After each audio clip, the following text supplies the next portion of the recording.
Assalamualaikum warahmatullahi wabarakatuh. Selamat pagi, siang, sore, dan atau malam.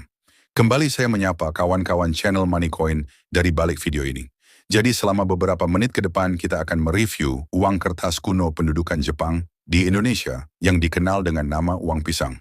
Seri The Japanshe Regiering ini terdiri dari 7 pecahan, 1 sen, 5 sen, 10 sen, setengah gulden, 1 gulden, 5 gulden, dan 10 gulden.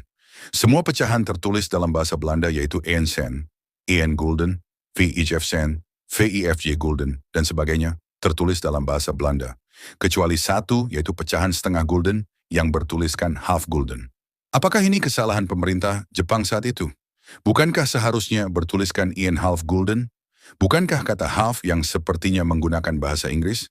Mari kita coba bedah lebih dalam. Uang ini merupakan bagian dari uang pendudukan Jepang, invasion money, yang diedarkan di wilayah Hindia Belanda, sekarang Indonesia. Selama masa penjajahan Jepang dalam Perang Dunia Kedua, pemerintahan militer Jepang mencetak dan mengedarkan uang sendiri karena tidak mengakui mata uang kolonial Belanda. Uang ini sering disebut uang pisang oleh masyarakat karena mudah rusak. Uang kertas pecahan setengah gulden yang dikeluarkan oleh pendudukan Jepang di Indonesia selama Perang Dunia II merupakan salah satu artefak numismatik yang menarik, baik dari sisi sejarah, desain, maupun linguistik. Dicetak sekitar tahun 1942 sampai 1944 oleh otoritas militer Jepang, uang ini termasuk dalam seri uang yang secara resmi menggunakan nama pemerintahan fiktif dalam bahasa Belanda, The Japanshe Regiering, pemerintahan Jepang. Hal ini dilakukan agar tetap memberikan kesan kontinuitas administratif kepada penduduk Hindia Belanda yang telah terbiasa dengan sistem kolonial Belanda. Pecahan setengah gulden, seperti yang ada dalam konten ini dengan kode seri SL, merupakan salah satu yang cukup jarang jika dibandingkan dengan pecahan 1 gulden atau lebih kecil seperti 10 sen. Uang ini dicetak di atas kertas tanpa benang pengaman, dengan desain yang relatif sederhana namun cukup estetis. Menurut katalog PIK, uang ini memiliki watermark, motif bunga kiri yang berulang tetapi terkadang tidak terlihat jelas. Pada uang kertas milik saya ini, watermark motif bunga kiri cukup jelas terlihat saat saya coba terawangkan ke cahaya.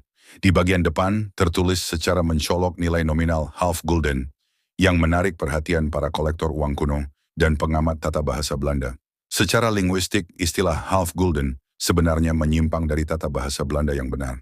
Dalam penggunaan baku, karena kata gulden adalah kata benda jenis D-word, seharusnya digunakan bentuk berimbuhan half, bukan half. Maka dari itu, penulisan yang benar seharusnya adalah half gulden, atau lebih lengkap, 1 half gulden. Kekeliruan ini diduga kuat merupakan akibat dari minimnya pemahaman tata bahasa Belanda oleh pihak Jepang yang mencetak uang tersebut, atau bisa juga disebabkan oleh keinginan untuk menyederhanakan tampilan uang demi kepraktisan cetak. Para kolektor yang paham tata bahasa Belanda biasanya memang menganggap ini sebagai kesalahan linguistik atau kejanggalan historis, dan hal ini justru menambah nilai historis dan keunikan dari uang ini. Kesalahan linguistik ini justru menjadi nilai tambah historis yang menjadikan uang ini lebih menarik bagi para kolektor. Dalam dunia numismatik, keunikan semacam ini sering dianggap sebagai ciri khas era dan menjadi bahan kajian tersendiri. Bahkan beberapa kolektor senior menganggap penyimpangan bahasa ini sebagai simbol dari keterpaksaan dan kekuasaan yang asing dalam sistem moneter yang dipaksakan pada masa perang. Kode SL menunjukkan seri pencetakan tertentu yang bisa merujuk pada lokasi cetak atau batch distribusi. Walaupun tidak semua kode seri memiliki makna eksplisit yang terdokumentasi secara publik, beberapa kolektor menggunakan kode-kode ini untuk mengklasifikasikan tingkat kelangkaan atau variasi pencetakan. Jika kondisi fisik uang masih baik, uncirculated atau fine, maka nilainya di pasar kolektor bisa cukup tinggi, apalagi jika seri SL tergolong jarang. Secara keseluruhan, uang kertas half gulden dari masa pendudukan Jepang bukan hanya merupakan alat tukar, tapi juga saksi bisu dari sebuah bab kelam dalam sejarah Indonesia. Sebuah masa transisi di mana identitas, bahasa, dan kekuasaan berbaur dalam selembar uang. Oke kawan, kita akhiri dulu review singkat kali ini. Terima kasih telah menyaksikan hingga selesai. Jika ada kekurangan atau kesalahan dalam penyampaian, mari kita diskusikan di kolom komentar. Akhir kata, saya ucapkan wassalamualaikum warahmatullahi wabarakatuh. Sampai jumpa di konten-konten uang kuno yang selanjutnya. Salam numismatik.